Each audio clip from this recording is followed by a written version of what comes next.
Yeah.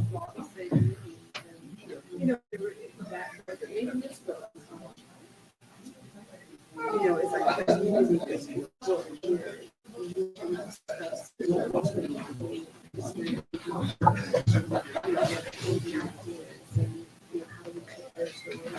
Turn this off.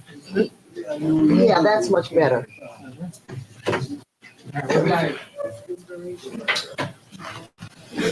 Well, we have a little intimate group. I'm really thinking that glitch with how we advertise this has a lot to do with attendance. And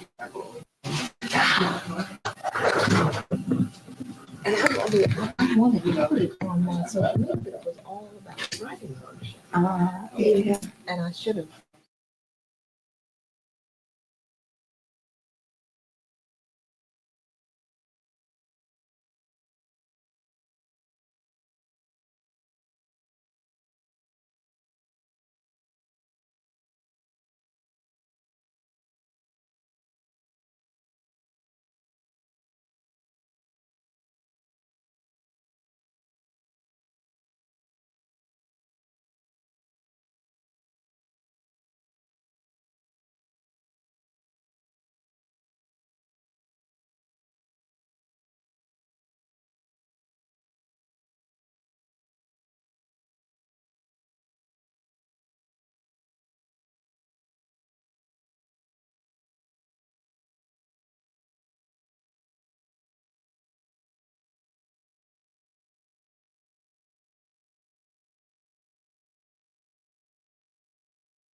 Salutations, everyone. Welcome to Sankofa Bookstore and Cafe.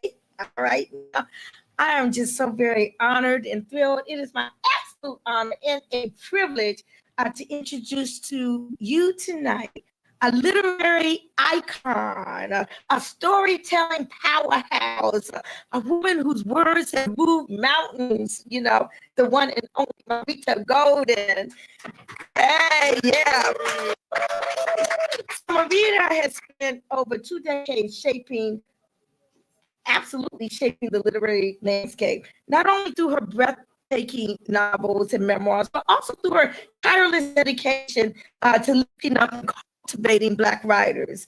She's authored some of the most powerful and transformative books of our time, some of which are absolute favorites of mine. Her first, Migrations of the Heart, A Woman's Place, Don't Play in the Sun, Saving Our Sons, Strong Black Woman, and of course, the latest gem, How to Become a Black Writer, Creating and Honoring Black Stories That Matter. And let me tell you, as someone who has been personally touched and inspired by her work, Marita, she doesn't just write stories. She bursts them. Yeah, she bursts them. Okay, she has a gift for reaching into the depths of the human experience and translating it into words that absolutely touch the soul. But her impact goes far beyond the page. She has essentially poured into our community. She founded the African American Writers Guild. She headed up the Hearst Wright Foundation. She's mentored countless aspiring Black writers like myself, many in this room. You know, she's earned many awards and accolades, including the Authors Guild Award for Distinguished Service to the Literary Community, the Barnes and Noble Writers for Writers Award, an honorary doctorate from the University of Richmond. She's been inducted into the International Hall of Fame for writers of African descent and deservedly so. But beyond words is her heart, her deep, abiding love for Black stories, for Black voices, for Black truth that has set Marita apart. And so tonight, we get to celebrate her latest book, the launch of her new book. We don't have it up here. It's in my bag. But anyway, How to Become a Black Writer. Somebody hold it up. I need to show it because this is bring it on up here because this is being filmed. Yeah, come on. Yeah, here we go. How to Become a Black Writer, creating and honoring Black stories that that matter. This is not just a how-to book. It's a love story to the Black community, to Black creativity. It's Marita Golden actually opening up her heart and her journey, her hard-won wisdom to help the next generation of Black women stories, to Black women to tell stories and to tell stories that matter. Marita, welcome, welcome, welcome. And I'm going to pull you one of these books because I really want to start out with you sharing something. Share some words of wisdom, whatever you want to share, a brief excerpt or something like that for your book before I even get into any questions. Well, as part of the promotion for this book, I've been in conversation with writers in different venues. And when I was pulling together a list of writers that I wanted to be in conversation with, Nikichi was the top of the list because of her activism and her fierce love of Black folk. And we've worked together on we worked on your book. Yeah. So I wish I started from the beginning with you. My book was just about finished when I came to you, and I said I don't want to change none of the stuff. I learned a whole lot that I sure should have changed. But Marita, you have just helped so many aspiring Black writers like myself. Well, we'll talk about that. One of the things I want to read a few pages from the beginning of the book. Okay, so you don't need the book to do No, that. Yeah. Okay, This is how the book opens, and the book is a how-to book, but it's basically the story of my 40-year writing career, and you learn how to be a writer, but you also learn my personal story. And my personal story starts here in Washington, D.C., where I grew up in Columbia Heights. And my father was my first writing teacher, and my mother was my first mentor. And I grew up on the same street that the great writer of the Harlem Renaissance, Gene Toomer, grew up on. He was raised at 1422 Harvard Street 4 decades before I was even born, maybe 5. And I grew up at 1450 Harvard Street. I did not find this out until many years, after I started my writing career. And there's a cultural tourism plaque on Harvard Street. One of those tall plaques you see around the city. And an excerpt from my novel, Long Distance Life, is on the plaque because it's set in Columbia Heights. And that's where I learned that Gene Toomer was raised on that street. Wow. So everything in my life conspired to make me a writer, including this. The Girl Who Flew on the Wings of Words. I'm 9 years old, lying beneath a blanket in my twin-sized bed. A dull prick of light shimmers in the room's darkness as I eagerly resist sleep, waiting to be transported. Soon my bedroom will become a stage. My father sits beside me in a straight-back chair. The scent of his cigar-scented skin pulls me close. My father's skin is dark, dark like night. Yet I see him inside the shadows that fill the room as he clears his throat, the signal that a story is about to begin. Tonight, the story is about a woman named Harriet Tubman, a woman who was enslaved. My father often takes me on nocturnal expeditions to meet Black people who made and changed history, people I often have not learned about in school, men and women who, under the spell of my father's voice and words, I imagine and see on the walls and the ceiling of my room, loving their families, running to freedom, standing tall and brave in the soil of this place called history, that my father makes real for me on nights like this. I've met Benjamin Banneker, a free man when most black people were not, a mathematician and astronomer who helped design Washington, D.C., where my family lives. I've met Phyllis Wheatley, who was kidnapped, enslaved, and brought from the Gambia in West Africa to America, and wrote poems about the life she'd been taken from and the life she had to make anew. One night, my father guided my fingers to touch the country of Egypt on a globe and showed me a photograph of the Sphinx. That country is in one of the world's most famous statues. My father tells me the Sphinx has my broad nose. I catch my breath at the thought that people who look like me made such an enormous grand thing. But tonight I meet Harriet Tubman, who escaped slavery and returned to the South many times to bring her family and others to freedom. My father's a wonderful storyteller. So I hear dogs barking furiously, trying to pick up Tubman's scent as slave catchers search for her. Her fearful deep breaths pulse in the room as she hides in shallow creeks, traveling by night, guided by the North Star. My stomach grumbles in hunger as she desperately searches for food in the marshes of the eastern shore of Maryland, famished, afraid to turn back.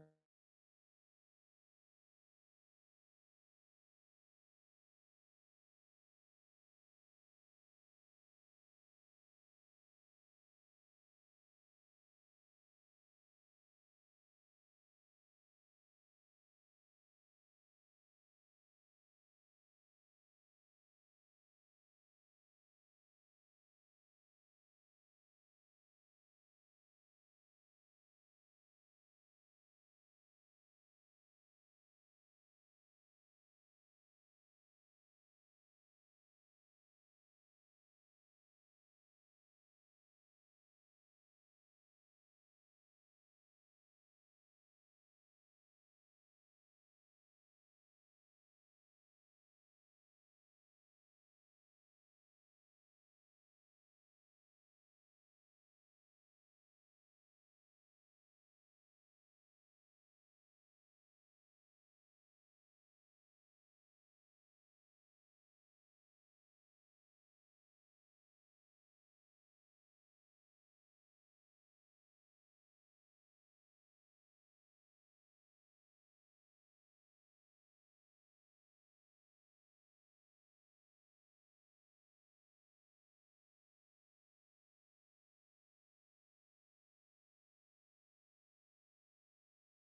I'm at a party with a group of South Africans because I love my African people, and nobody parties like South Africa. Okay, I have to say that.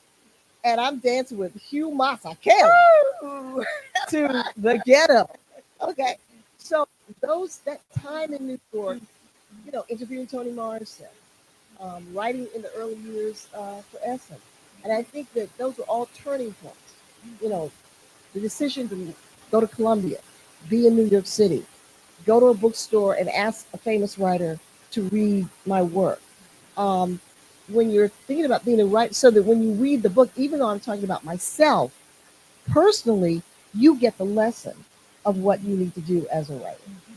Wow, it's just amazing just listening to you and that during that time. So very nostalgic. I was a little bit younger than you, but I kind of remembered some of those times as well. And then you have the audacity to stand up to the Black Panthers. Okay, you know what I'm Well, see, saying? that's I the mean, thing. When you're young, you're stupid. You think, yeah, I can write this. And think about Panthers. Hello, and that's what young people is that sort of people. And the Panthers can take some criticism. Hello. oh, absolutely and completely. But you talk a whole lot about your book in terms of honoring the uniqueness of Black stories. And can you just share with us a little bit about why you feel it's so very important for Black writers to tell their stories unapologetically? I mean, that's a theme kind of throughout your book in their own voice. That um, to talk to us a little bit about that unapologetic art Well, of writing. somebody asked me, what does the Black writer of the title mean? And I said it means several things. It means I am a Black writer who comes out of a tradition of a particular literary tradition, um, fighting for justice, equality, personal freedom. And I think that's a legacy that doesn't just belong to me. It belongs to America. It belongs to the world. And all you have to do is go abroad and see how Black writers are beloved. The biggest lie is that our writing is somehow provincial or nobody really reads it. I remember going to Turkey back in the 90s as I was part of a program that took Brian Lankford's wonderful photographs, I Dream a World, photographs about 75 Black women who changed the world.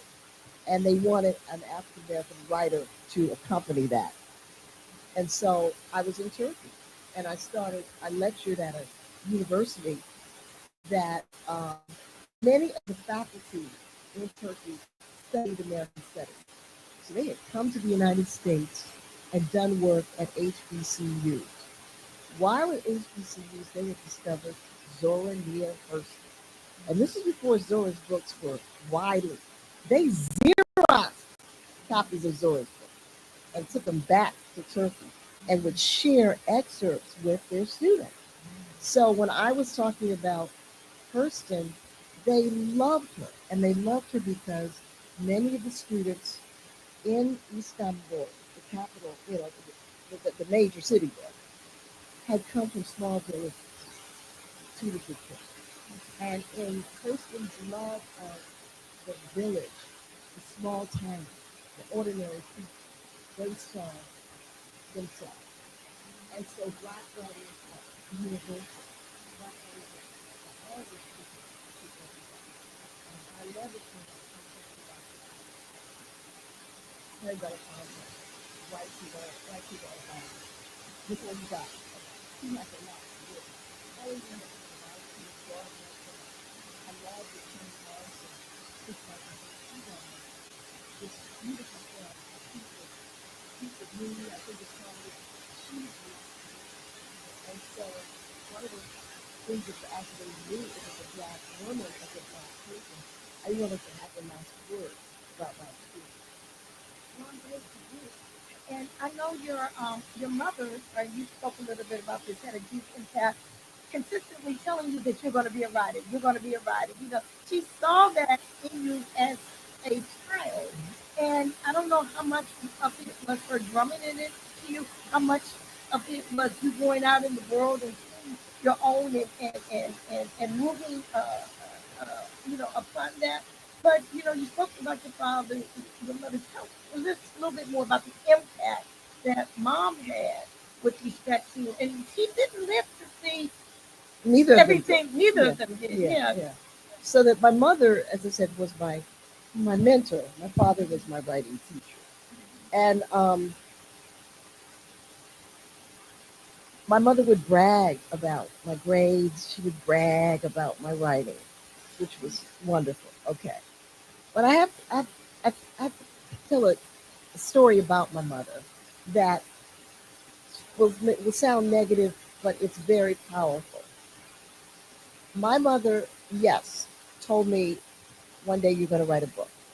But my mother was a woman who had grown up in North Carolina, Greensboro, North Carolina.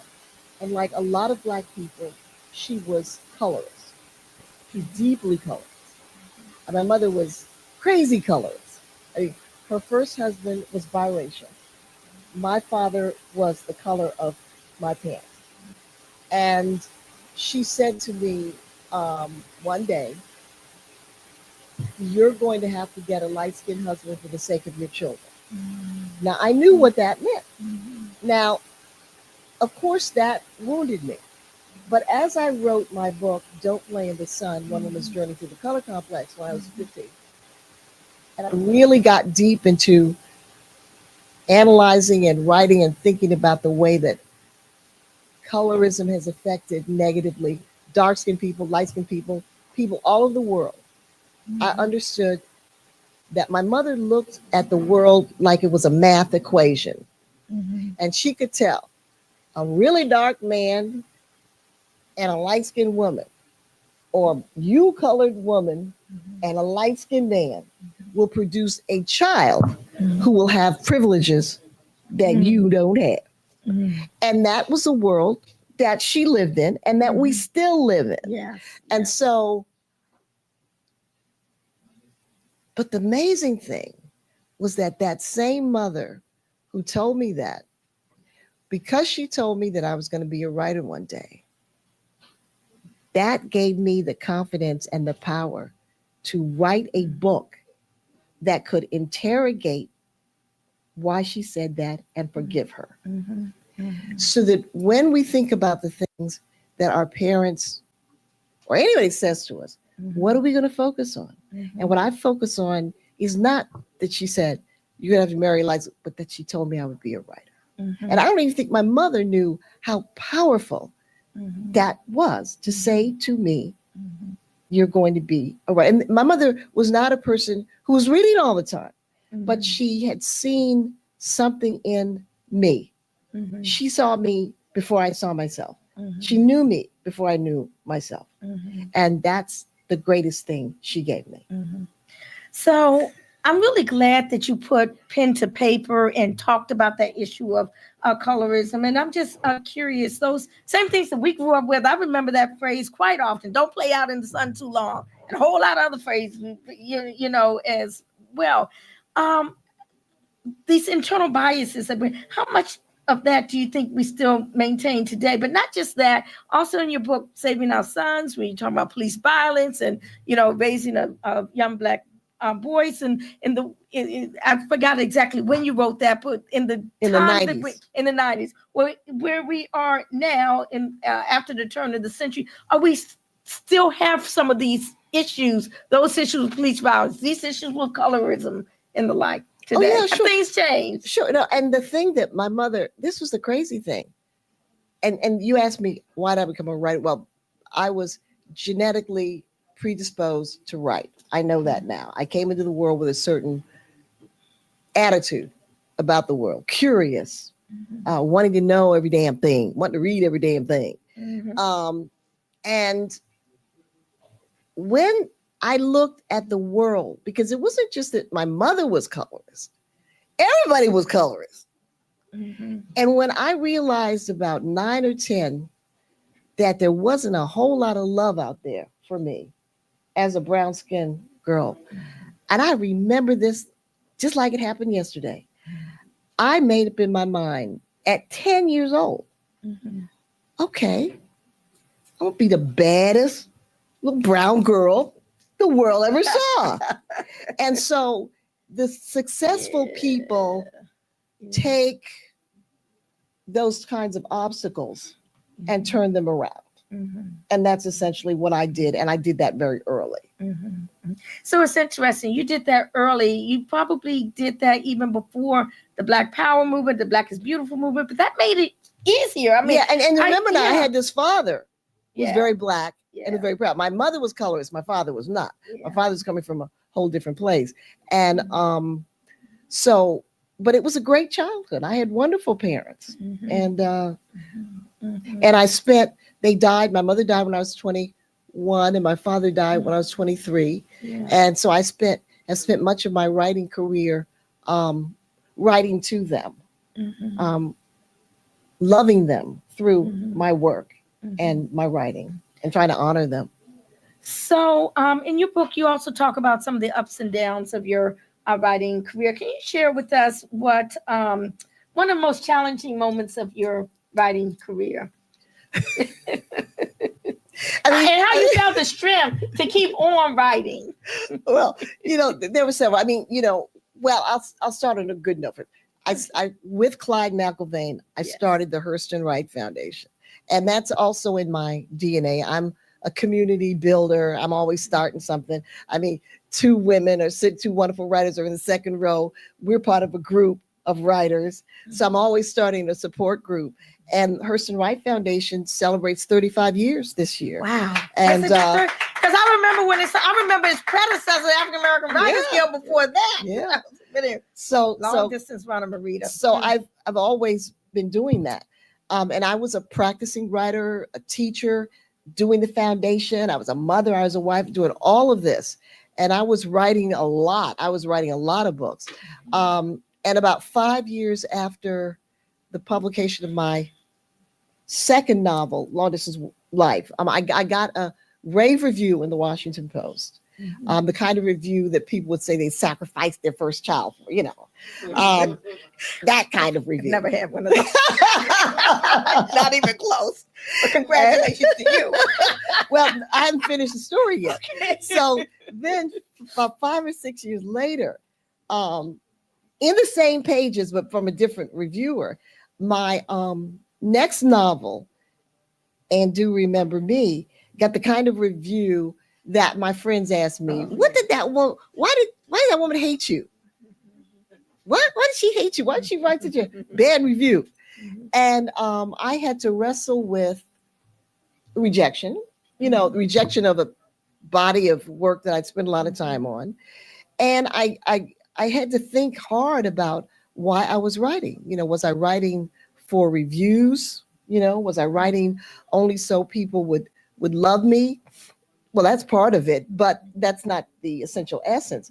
And I went through kind of a dark night of the soul where I was really had to think, if you're going to be in this for the long haul, you're going to have to develop the kind of attitude, the kind of mentality that makes this a calling, not a career, so that it's a deeply spiritual endeavor and you're not worried about reviews. You're not worried about sales. You're here to write. You're here to answer your assignment from God. And it took a while to really do the spiritual work that put me in a healing place. So, Marita, you've written fiction, you've written nonfiction, you've written memoir, anthologies, and now this beautiful book, How to Become a Black Writer. I'm just curious, what genre has challenged you the most, or which genre has brought you the most joy? That's a tough question because I write memoir and I write fiction. I will say that fiction is a magic mountain. It's a endeavor that asks so much of you: imagination, intelligence, creativity, endurance, physical endurance, intellectual endurance. And so, because it asks so much, when you have written a successful novel, there is a feeling of achievement that I think is unlike what I felt with my memoirs. I Mhm. mean, there's a reason that many people want to write a novel because it's like scaling Mount Everest. I mean, you're Mhm. essentially creating a world that Mhm. doesn't exist. Mhm. And so I think that the novel has always been the magic mountain for me. Mhm. Um, and yet the memoirs have allowed me to be in the world with readers in a way that's very special. Mhm. I don't know. It just sent goosebumps up me when you say, creating a world that doesn't exist. I have so many stories in the back of my mind that just never came to life, and that just brought goosebumps in me. I need to, yeah, I like that, creating a world. But anyway, so in your writings that you reflect uh, on writing through major social movements, the civil rights movement, the Black Power movement, et cetera, et cetera. How has activism shaped your writing over the years? And do you believe writers have a responsibility to engage in activism through their work? And I know this is always a question that artists give, it's art for art's sake, or it's blah, blah. Where do you fall within that spectrum? Well, I think the beautiful thing about writing is that it belongs to the writer. It's their world, it's their private space, it's their sacred space. So I'm not a person who feels that it's my job to impose a responsibility on writers. But I do think that anything you write of substance has the potential to change the world. Whether you intend it to change the world or not, it has the potential to change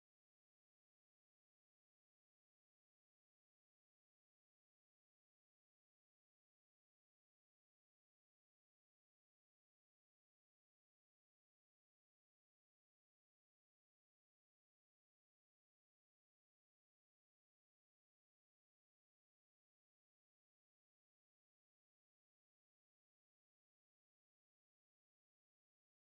so I think that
not that much younger than you, but I'm a little bit younger than you. And sitting, listening to you and reading your works, it just reminds me of the wise auntie, dropping gem after gem of wisdom, because you're not just writing about, right, you're writing about life and about inspiration, okay, and about perseverance and keeping on. So I just want to say your words are powerful and leave powerful impacts on people, because I know they've left powerful impacts on me. So with that, do we have any Q&A? All right, come on, my sister. Oh, and I think we have a mic that's going to come around. Here we go. Hi, Dean Watson. Before I ask my question, I just want to say something about this book. I've read a lot of Marita's work, but this book to me is special. I've got 2 copies here. I put one up there. I've got 2 copies at home that I'm just giving to people, that some of them want to be writers, some of them are writing, some of them are just readers. But this story is the story of a little Black girl who figured out how to live her dream. And it is, I think it's a magical book. I mean, I just feel like it's so inspirational that I want a lot of people to, whether they're writing or not, to read it. Plus, I know her. I can tell the people, yeah, read this book, and I know her. She worked with me on my book. It's so real. It's so human that I just think that's the gem. I hope it's going in every school, university. I wish I had had it when I was as a high school senior or in college. Okay, now, Marita, I've asked you this question before, but I'm going to ask it again for this audience. You write, it seems, for Black people. Black is often in the title of your work. And I've seen lots of people quoted saying, Marita, this book is a love letter to Black women, to the Black community, to Black writers. How has focusing so much on Blackness affected your career in the literary world? Well, I think that it has not negatively affected my work. For example, many of my books have been read on college campuses, white college campuses, across the curriculum, so that everybody on campus has to read this book. And that gets back to the fact that these are universal stories. The publishing industry does have a tendency to put you in a box, but we know from the success of, writers like Baldwin and Toni Morrison and, the people who make the big bestseller list, they're not making the bestseller list by accident. They're making the bestseller list because the majority of readers in the country are white people, and they're finding something in those books that touches them deeply. And so I don't think that focusing on my experience as an African American has harmed me in any way. But when you talk about the publishing world being like the KKK, how much stress does that put on you and other Black writers to try to make it in this industry? See, what I mean by that is there are many people in the publishing, many white people who are very supportive of Black writers, who love literature. I've had great white women. They've all been white women. Right? And my agent's white. Yeah.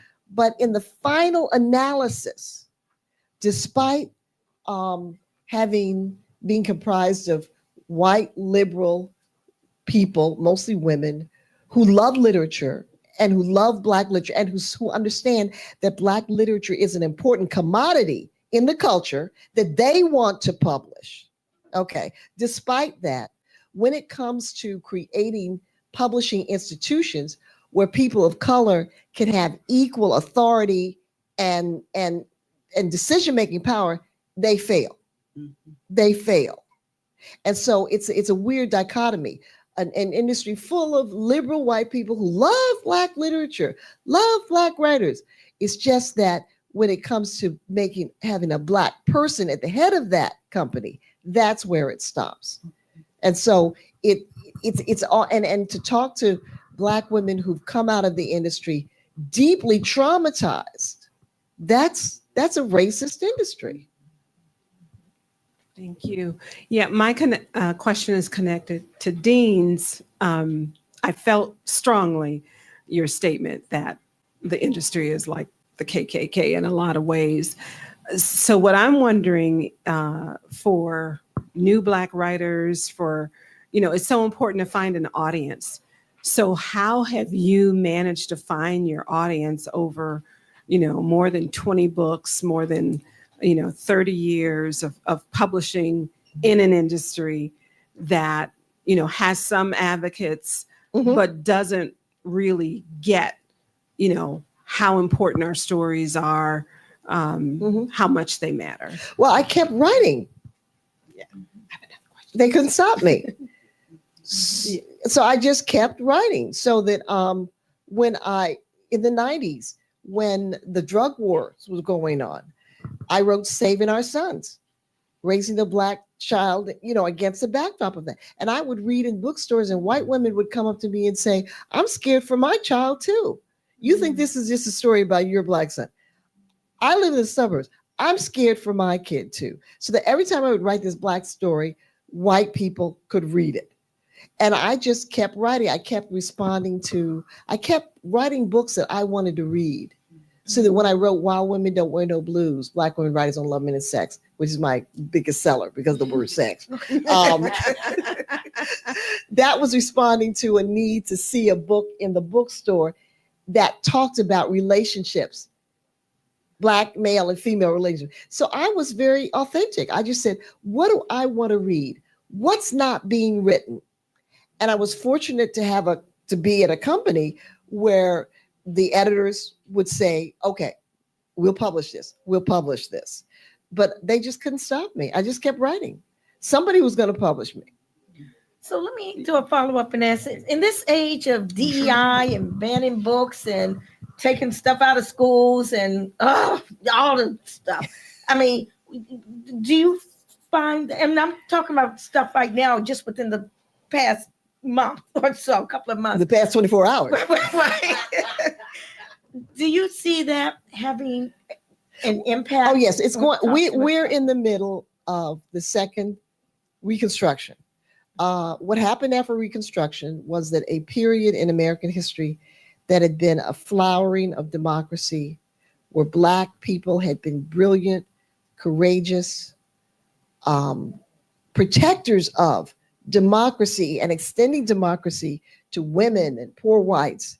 That period was taken, and in the hands of historians, it was turned into a period of corruption and ignorance. And for 50, 60 years, all the books said that. The white books said that. But we always had W.B. Du Bois, J.A. Rogers, Leroy Bennett. We always had Black historians who were telling the absolute truth about what happened. So we're going through a period of erasure that's going to be very, very profound. And it's going to be so profound because there was so much progress made. The backlash is so profound because, for example, you take the word enslaver. We wouldn't say an enslaver 15 years ago. There's a whole new language that is used in public, in private, to redefine reality. That's going to stop. Those words are going to be outlawed. So that means that as writers, we're going to have to write more boldly. We're going to have to keep writing. One of the things I'm going to be doing is going into high schools. When I was a high school student at Western High School in Georgetown. Oh, you went to Western? Great. William Raspberry, who was the very first Black columnist for Washington Post, came and spoke to us one day. And that was a big deal because most papers didn't even have a Black reporter. He was a model of achievement, of excellence, and that meant so much. So I've decided that I'm going to start going into high schools to talk to young people about the power of writing. Now, you have to, maybe I'll be committing a crime. Maybe I'll be turning the classroom into a crime scene, but my voice will not be arrested Got Oh, that? I My like voice this. will not be We got arrested. two great quotes. The publishing industry is like the KKK, and my voice will not be arrested. Oh my goodness! I hope somebody's getting this down. Oh. But so I think that this is a time when we have to figure out what are we going to do. We can't dismantle the madness, but I think in our own personal lives there are individual things that we can do to make a difference. And I think that we have to protect our mental health. We really have to protect our mental health because it's under assault from So, madmen. I'm gonna go back to the audience. He but has you a just- question. Yeah. I'm gonna let you wait just for 1 second because I just could mention health. You got to say something about the Strong Black Woman book. I'm Yeah, sorry. Yeah, okay. I mean, wait, we're going. Yeah, and this is International Women's Day too. So, Oh yeah. but we glad to Excuse have, me. no, we glad to have the brothers here. Excuse me. We're totally glad to. But I'm just saying that book was just so powerful, and then the workbook that accompanies it. Can you just say something about that, particularly Yeah. on this International Well, Women's Day? during the pandemic, I wrote a book called The Strong Black Woman, How a Myth Endangers the Physical and Mental Health of Black Women. And it came at a time when Black women were having a lot of conversation about taking care of themselves, about resting. You know, we just saved democracy. Hello, we can sit down for a while. And so I waded into the conversation. And one of the things I wanted to do was I wanted to make it a platform where Black women could talk about things like therapy, Yes, about hurting and healing, about and going not being into strong all the and time. not being strong all the time. And it's a very important book, and I had a wonderful response to it. Mhm. Yeah, it had an impact on me, Baba. Thank you for the discussion, and thank you for allowing me to be to be present among my sisters. Okay, thank you. You brought up a curiosity for me. Are you able to distinguish between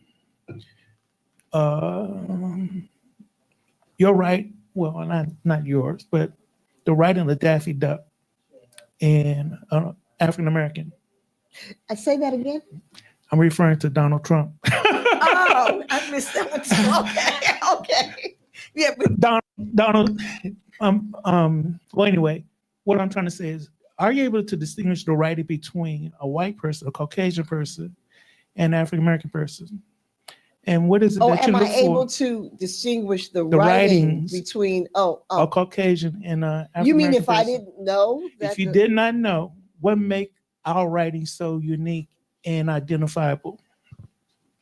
Well, we write in a lot of different genres and formats, and I think what makes us our writing distinguished is that we take head on the topic of race and racism, and we tackle it in a variety of ways. You have somebody like Percival Everett, who's very satirical and a little bit crazy and very, sort of wild in his imagination. You have Octavia Butler, science fiction, but in all of these, you have Baldwin, you have Terry McMillan, and in all of these books, whether it's explicit or not, the issue of race is there and it's important. And I think that white writers should write about race. And the fact that they don't is one of the big problems. I mean, white people will say, well, I'm here for you as an ally. Well, I don't need you to be my ally. I need you to go home and talk to your family about how you're trying not to be racist and they need to stop being racist. that's what Malcolm said. And so, yeah, we'll tackle race head on.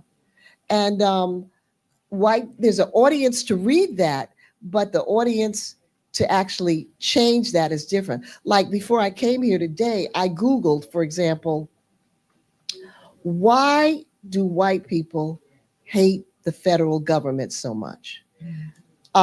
Because I don't know if you've seen these things on these posts on the internet where many white people around the country are losing their federal government jobs. And in some cases, their families are cheering the fact that they have lost their jobs.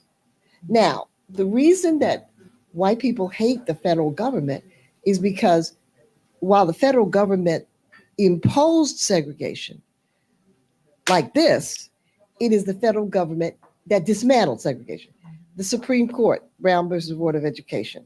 The government finally outlawed redlining. The government said, okay, we got to have affirmative action. You can't discriminate against this person. You can't, so that in the minds of many white people in this country, they think the federal government is all black people. Right. Or they're angry because the federal government made them accept black people into their businesses or stop discriminating against gay people or whatever. So they see the federal government as an enemy of their white privilege. So when all these federal government people are being fired, many people in this country say, good, because you've been forcing integration. You've been forcing equity long before DEI.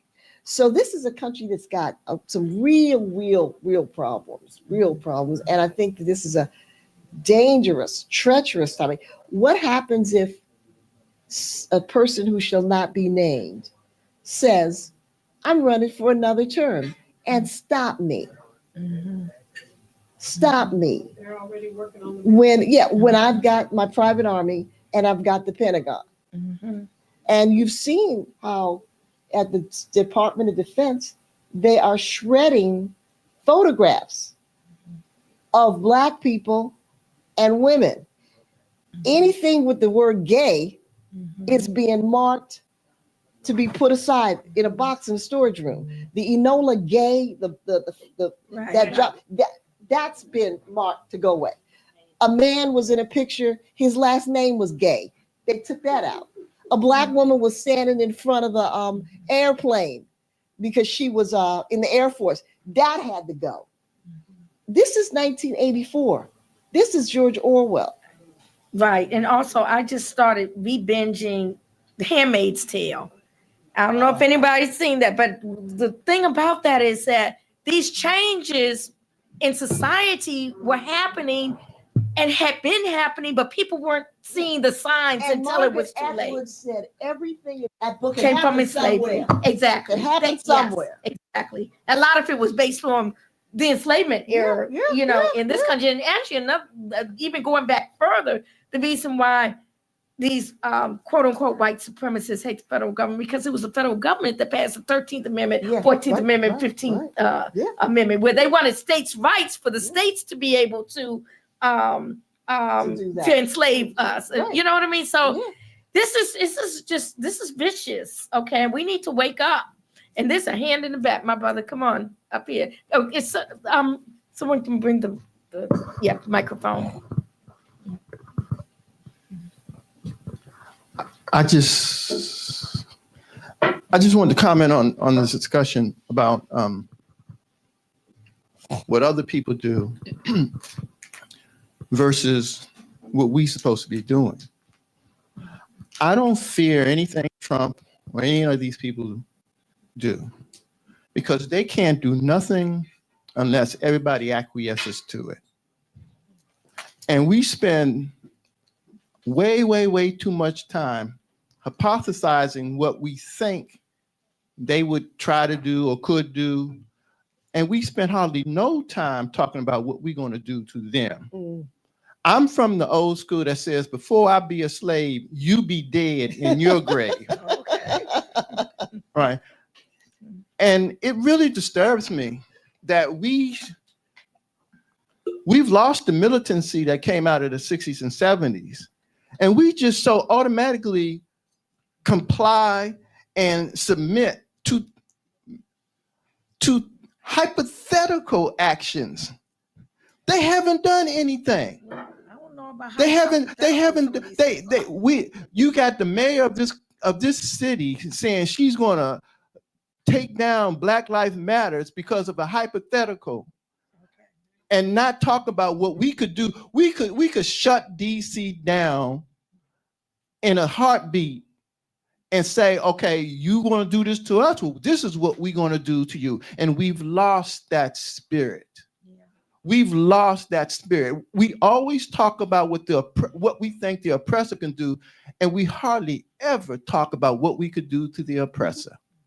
And I would love to hear us when we get into discussions, because there's a lot of stuff we can do real easy. I mean, when we were coming up, we can say, okay, you know what? You know how you deal with the police? You just slash their tires so they can't get to events. There's a whole lot of guerrilla war, all the kind of stuff that was in the book and the movie, The Spy the Spook Who Sat by the Door. There's so many ways to destroy this stuff, and you don't have to be heroes. You don't have to put yourself out there to get shot. But we don't really talk about active resistance. Nowhere near the point, because these white people are not that powerful. So, you got people attacking. I just read today, people are attacking Telsa's storerooms. They are bombing.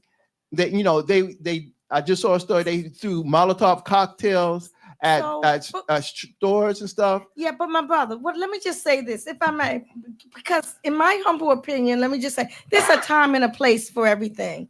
And there's a time and a place to discuss everything as well. I'm not quite sure that this is the time or the place to discuss the things that. But that's not the point I'm making. The point I'm making is we're in a public place right now. I understand. The point I'm making is I think we should just not get in the habit of amplifying the power of our oppressors who haven't even done anything, and just throwing out Bush. Trump is a blowhard. They throw out these stuff because they want to give the impression that they have power when they're just a bunch of hot air. And when the first person who smacks him in the nose and says, you don't have no real power, because you're gonna have to make me change my curricula. You're gonna have to make me do whatever. There are already government employees just today who said, you're not coming in here, and they lock the door and says, you're not coming in here because we don't observe you as a legitimate government authority. That's what I'm talking about. I hear you. That's what I'm talking about. We need to start saying, I don't care what y'all say. I'm not giving up none of my rights. And before we go back to slavery, you be long dead. Thank you. Well, the only thing I was about that is a friend of mine sent me a TikTok the other day, and it was a black woman sitting in her car. She said, that Donald Trump, if he take my Social Security, he gonna need Jesus on his side. So she's resisting. She's resisting. No, I appreciate what you're saying. I appreciate what you're saying. Yeah. Yeah, I appreciate it too, more than you think. But I firmly believe there's a time and a place for certain discussions. And me being a lawyer who represented people who have been in prison 50 years, and I know you know about prisons. I ain't even gonna go too much with respect to that. And people who are still in prison right now, I'm just saying there's a time and a place. So we have a few more minutes. I think we have a question right here. Yes. Okay. Hi, and during your 40-year career, I'm sure you've had a lot of creative ideas. My question is, how do you filter out the ideas for stories so that you decide which are worthy of pursuing? So. Well, usually when I get an idea, it's an idea that's possessed me, and I get this one idea. A lot of times writers will say, I have all these ideas. And one of the reasons they have all these ideas is because they don't want to write any of them. So by having 12 ideas and not being able to decide, you don't have to write anything. And so I have a very simple question: which is the story that scares you the most? And that's a story that you need to write. What do you need to write? I did a writing workshop before the program, and I gave people several choices of things to write in response to for about 10 or 15 minutes. And I said, one, you can write what you need to write emotionally, what at this moment you need to write to be whole, to be healed. Or you can write what scares you, what you're scared to write. And then I said, or a lesson, a journey. It never fails. People want to write about what scares them. and they want to write about what they need to write about. And if they're in an environment where they feel safe, and in my workshops, people always feel safe, they will do that. And so as long as you're saying, well, I got all these ideas, the one that's got your name on it is the one that scares you, because that's the one that will grow you, that will grow your readers, that will stretch you, that will work on its own clock, that will transform you. And it may sound counterintuitive to go towards fire, but you want to set a fire in your readers. And the only way you do that is to set yourself on fire. All right. That's the title of one of my books, Reparations on Fire. I see a question. Yes. Okay. Oh, no, let's go to the Michelle. one in the back. Yeah, I can't see all the way back there, and then we'll go. Okay. Thank you. So Marita, I want you to go a little deeper on that writing about the thing that scares you, because what I heard was when you write about this thing that scares you, there's a layer of freedom in that. You get free from something. So can you talk about that? Yeah, I mean, the fact that you have the idea, you're halfway there, and God is on your side. May not feel like it, but God really is on your side. So if you've been given this idea, you're not given the idea because you can't do it, but you're given the idea because you have the potential to grow into being the person the story needs. You know, ideas are very precious, very precious. There's people walking around, they ain't had a good idea in 100 years. Okay. And you got 12, 15 ideas. Okay. And those are very precious, very special gifts. So you need to honor them and not squander them, because we need those stories. We really do. And it's going to get you in trouble. I mean, you know, all the stories. When I was writing this book, I wrote about beginning my writing career as Toni Morrison and Alice Walker were coming to the fore. And like people like me, Terry McMillan, and others were the second wave. But those women, Ntozake Shange, all of them, Ntozake, Michelle Wallace, Alice Walker, Toni Morrison, they got in so much trouble because they wrote about things that scared the blank out of us. Incest, spousal abuse. Okay, there was no language for those things until they wrote those books. And they were called everything but a child of God. Phil Donahue would do shows about them. Other Black women scholars would criticize them, but they kept writing. They kept going to the danger place. That's why they're banned, but that's why we're still reading them. Wow, powerful, powerful. Did you have a question here? Okay. Thank you. Marita just spoke to the question or the point that I wanted to make, and that was, you know, we're in an era where we are called upon to resist. And one of the ways Marita has talked about resisting is to keep writing, is to keep going into those danger places. And, you know, right after the fugitive slave law was passed and enacted, more African Americans ran away from slavery than ever before. They did not acquiesce to the terrorism that was being threatened. Say that again. Say that again. After the Fugitive Slave Act, more African Americans ran away, including Harriet Tubman, within her first year. In fact, the year she ran away was the year the Fugitive Slave Act was passed. And that's what the brother in the back was talking about. Yes. And that's what I'm saying, that's what you're talking about. Writing is resistance, and especially writing the things that might scare you or might scare other people or upset, you know, the status quo. Yeah. We are being called upon to do that we don't have to think long and hard. Marita has given us a long list of people whose writing has transformed us. Frederick Douglass is speaking out when he could have been snatched back into slavery. Those things were transformative to tell our stories. And we have stories nobody else can tell. You asked, how do you know the difference between a Black writer and a white writer? Well, they can't tell our stories the way we can tell our stories because they haven't lived them. They might have observed, they might have heard from someone, but I just wanted to say thank you, Marita, because your work spanning fiction,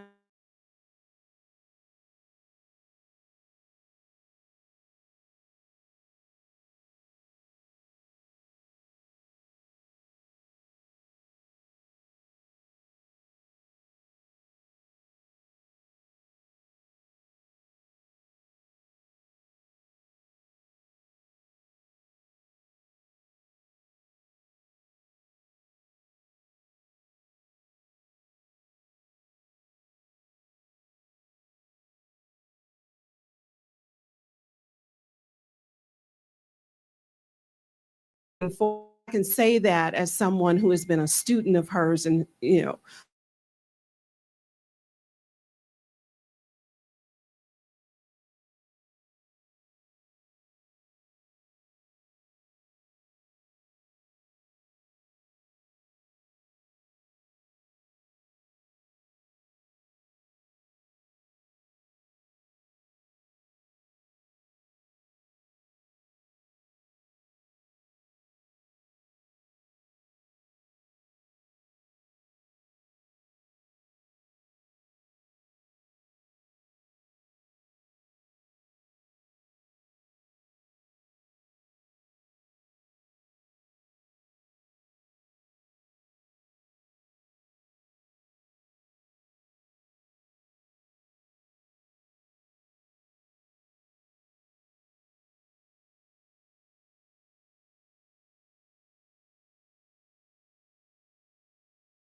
that will to develop it in the way that it will have the impact that will really be important. Was that skill development? Can you talk about your skill development over the years that took you from your early writing to being able to shape a subject and have it have that kind of impact that your writing has now? Well, I tell, like, my book, Saving Our Sons, was written in 1995. And this was, my son came home one day and he asked me why God would let his friends be killed in violence. He'd had two friends who were killed in gun incidents. So being a writer, I had to write a book to answer the question. And when I was writing the book, the question was, okay, this is 1995. The world is not always going to be like it is now, but you've got to put enough love and beauty in this book so that 30 years from now, people will find something in it. So the book comes out and it's a testimony to my community, grieving, all of this stuff, blah, blah, blah. I'm on the Oprah Winfrey Show. People are using it in the community, schools, blah, blah, blah. And then last year, 2 years ago, the white woman who is my publisher now said, that was one of my favorite books of yours, and we need to republish it 30 years later. And I think that's because I set out to write for 30 years after I was writing it. And I think the intent that you have is very important. The intent to be a powerful writer, the intent to be a beautiful writer, the intent to have impact. All that goes into acquiring skills and not being afraid. Not being afraid and knowing that there's a part where I'm talking in the book about writing migrations of the heart. And that was crazy because I come to New York with a novel from Nigeria. I came home every summer. I was living there with my first husband. And my agent, who is still my agent after 40 years, she said, "Oh, well, the novel's nice. You're not quite there yet. You're a good writer, but not quite there yet. But why aren't you writing about living in Nigeria?" And so I don't want to write about Nigeria. I want the novel. And so by the time I go back to Nigeria, because I'd come to the States, my marriage was in trouble, all these cultural differences. By the time I go back, I know my life there is over. So now she's given me the charge to write a story I don't want to write. I don't know how to write. If I write it, I got to go think about how this marriage that started out with so much love and beauty is now ash. So what I do? Well, I start planning my escape, and then I start researching. I start asking all my husband's family members to tell me about African culture. So that when I get back to the States, I have all the information I need to write the book. And you become a gangster. You become a vulture, all in the service of a powerful story. So you become what you need to be. I mean, when I was writing about Alzheimer's, why am I writing? Why am I writing about Alzheimer's? I don't have anybody in my family with Alzheimer's. Well, the universe knew that I was spiritually open to hard stories, that I never shrank back from a hard story. So the universe said, your next story is Alzheimer's. So then I spent 3 years researching it, spending time in a memory care center with people who have Alzheimer's, talking to family members, researching it, and finding out that there's more to Alzheimer's than loss and death, but there's love and beauty in it too. But I didn't want to go there. But because I wasn't afraid of a hard story, I did it. So we have about There's 5 some minutes wisdom that got developed in you Yes, too. yes. I keep thinking You of the stay word with it. wisdom. You stay with it long enough to get Mhm. smart enough to Yes. do it. Yes. And actually, I've noticed there's a lot about Alzheimer's in movies now, and in TV series and the like. So you were kind of right on the track with respect to that. So I just have one last question. Okay, in the last few minutes that we have, I'm gonna let you ask yours. I'm gonna make mine the last. Go on.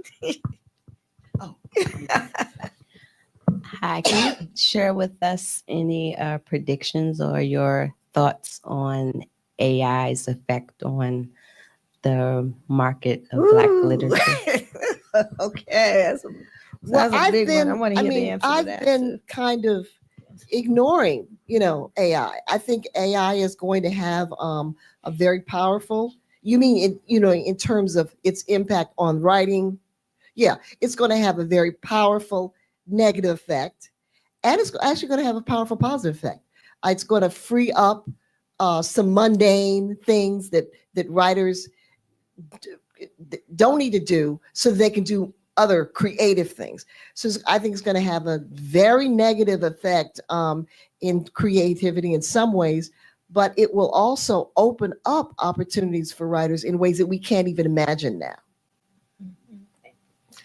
Are there any other questions?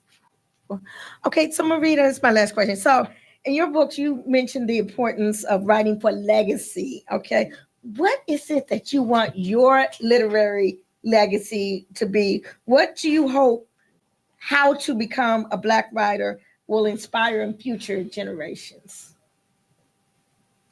Well, I hope it inspires. I was writing for a young person, actually. I envisioned a young person who loved to read, who wanted to write. Um, and I just want people to know how important writing is, reading, thinking. Because, I was so greedy. I was so ambitious. I wanted to eat the world up. And I think that's a great quality for a person to have, and especially for a writer to have. And I think if you look at my life, you'll see a lot of journeys, a lot of questions, a lot of bravery. There wasn't too much I was scared of. I mean, at the age of 24, my parents had died, so I just go off to Africa. I take my heart and go off to Africa with this man. And 4 years later, it's gone. But one thing my mother taught me, she taught me you can leave. And I knew when to leave.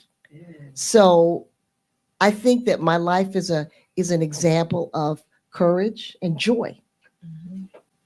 I like that. Courage and joy. That's what your writings are all about. So on behalf of everyone here at the Sankofa Bookstore, we really, really thank you for this gift that you've given us in terms of your whole life and your journey.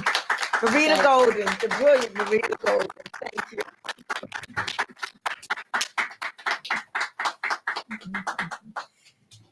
And I think you're going to be signing books for people. Dee. This one's yours. This is, And I know I have mine in my bag that I want you to sign.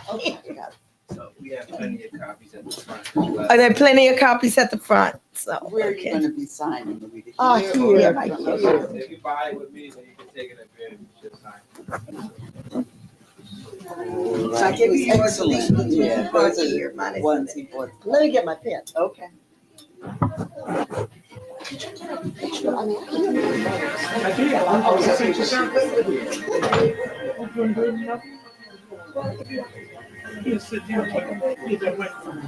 Okay, so let me just do this one more. Yeah, this is true.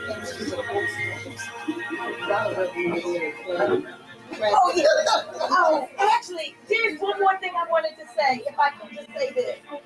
This bookstore here is a treasure trove of information about resistance. Okay, I was just looking at the front, Negroes with guns.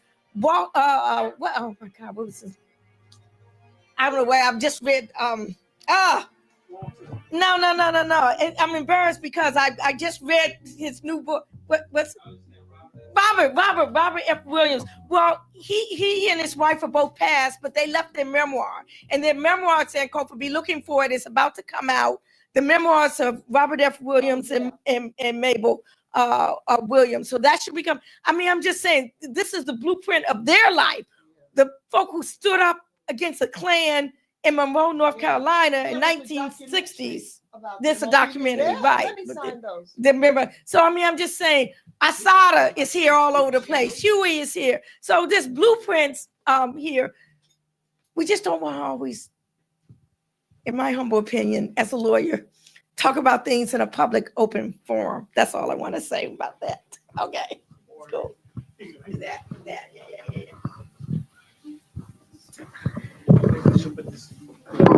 Okay. And this is for my brother Bernard. You want to get that picture? Yeah, I was going to have to sign my book. Oops, it came out.